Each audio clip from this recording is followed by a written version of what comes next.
Hey everyone, welcome back to another episode of Practicing My Way Back. Talk about a week of synchronicity. Synchronicity being that special event or series of events, that confluence of events that all seem to relate to one another. It's been kind of going on all week, and I'll explain what I mean by that. I'd like to start with this. I heard this really cool radio program today. It's a program called On Point. It's produced by WBOR, which is a public radio station in Boston. And we have it here in Maine on MPBN. It airs at 10 a.m. in the mornings. I happen to be doing some stuff, so I got to listen to this program and it perked my ears right up. Because one of the people they were talking to was a woman named Angela Duckworth, who's written a book. I forget what it's called, but you can look it up on the website, or I'm probably going to put the title right here. But basically, she was talking about grit, the power of perseverance, right? Which is an excellent topic. Any of my students, you've heard me talk about this, about how to get to A to B is you just don't quit, you don't stop, and it's a measure of your effort. It's not a measure of talent, right?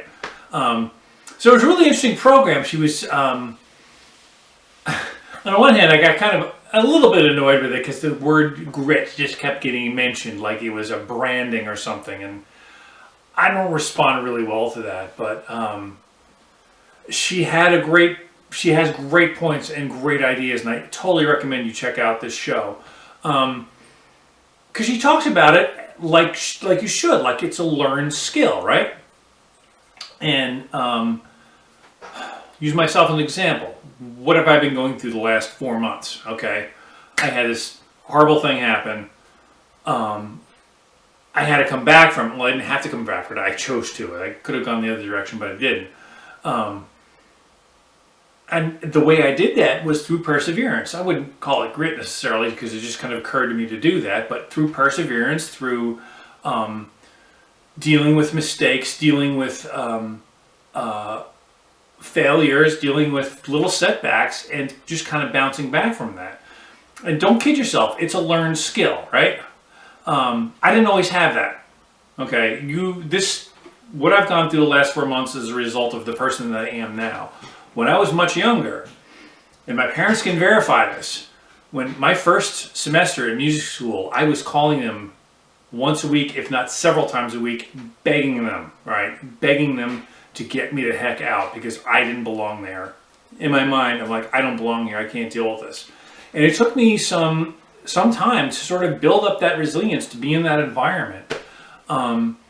And throughout the years, I've slowly learned, and it hasn't always been easy, but I've slowly learned little tricks about, okay, what can I do to build up this resilience and be able to come back from when things don't go really well, when bad stuff happens, as I said in I think the very first video or the second one. Bad stuff is going to happen. How do you respond to that, right? And interestingly enough, this ties into the neuroplasticity. The brain doesn't quit. It's capable of repairing itself. But you have to adopt this mindset of perseverance, toughness, mental toughness, grit. We'll call it what you want to get through it. And it's not... As a friend of mine likes to say, it's simple, but it's not easy. But it's worth it. And it doesn't have to be like climbing Everest. There are ways to do this. Which brings me to the second part of the program, which interestingly enough was called Searching for Signs of Global Genius. Now, the topic itself is kind of overreaching from the point that I want to make here. So this guy was talking about what makes a genius. What are the specific cultural, physiological, environmental conditions that make an Einstein or a Steve Jobs or whoever we have labeled with this term genius, okay? And I only got to listen to part of the show, so again, listen to it. It's really well worth it. What I was starting to take away from it, and all the stuff that he was mentioning, things like childhood traumas like the death of a parent or varying degrees of want. I mean, we're excluding extreme poverty and, extreme wealth, the two extremes. what I took away from this was like, gosh, it seems like every person he's talking about here had some kind of limitation imposed on them. Either it was a limitation of support, emotional support, financial support. A lot of them didn't do well in school. Woody Allen, for example, dropped out of NYU. He failed his course in film. Einstein notoriously had trouble with mathematics. So there were these limitations. But the limitations became strengths for them, because what it did is it really fully engaged their creative mind to be able to do the kind of things that they did. Now, you don't have to be a genius to do that. I'm not a genius, I can tell you that, but this is an experience I had this week. I'm working on this multimedia piece on it's a computer-driven thing, right? So I do these programming on the computer, and there's visuals and audio and all this other stuff. So I'm working on it, and I got to this point where I realized that I was just pushing the computer way too hard. The processors were whining, the fans were going constantly, and I'm watching my CPU usage, which is kind of a measure of how hard your computer has to work. You know, mine's through the roof, and I'm like, oh my god, I'm going to blow this thing up if I'm not careful. That became a limitation. So I got a choice. I can say, oh, this computer's bogus, what a crappy computer. Or I could say, what other way can I do this? How can I reduce the load on the computer and still accomplish this? So this limitation turned into a creative advantage, and it got me thinking in different ways. More in home base to what we're talking about with this video series and what you guys are dealing with on a daily basis. I have this Bach prelude here, this pretty little,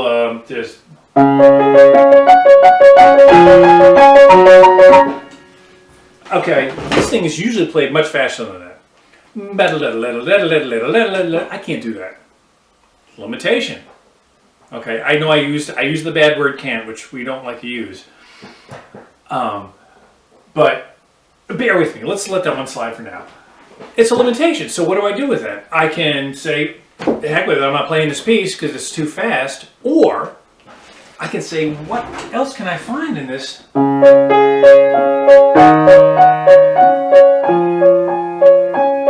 else is there?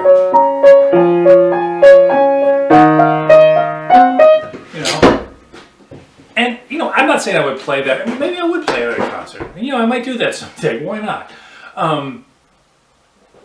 But limitations are not roadblocks. That's the thing I think that we've made a mistake as a culture. This video is getting very long. A quick example. Listen to these shows, all right?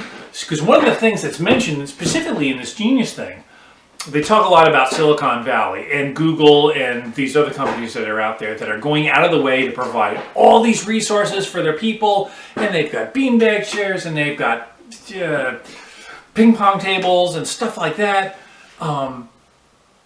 and they're complaining that their people aren't creative, and they're hiring people like me to teach the people how to be creative. And here's the other thing. And this is researched, listen to the thing I'm telling you, they researched the kids of these people who have everything. So the kids have everything. Kids are really unhappy. There's no challenge, right? If you have everything, if everything's always fun, go live in Southern California where it's sunny all the time. That's no fun. My sister-in-law constantly complains about it. I'm sorry, I'm getting off topic. The point is, having everything at your disposal is not helpful. Having resources to feed yourself, to pay your rent, to produce your projects, that's great. But a little bit of leanness, a little bit of want is kind of a good thing because it makes you clever. It forces you to figure out, man, how can I stretch this budget out? Or how can I, create a real feeling in this piece where I can't play it exactly the way I want to. What's another way? How can I turn this thing around? So I'm going on about this because it's been a really inspiring week. A lot of this stuff has sort of happened at the same time, so I'm really jazzed about it.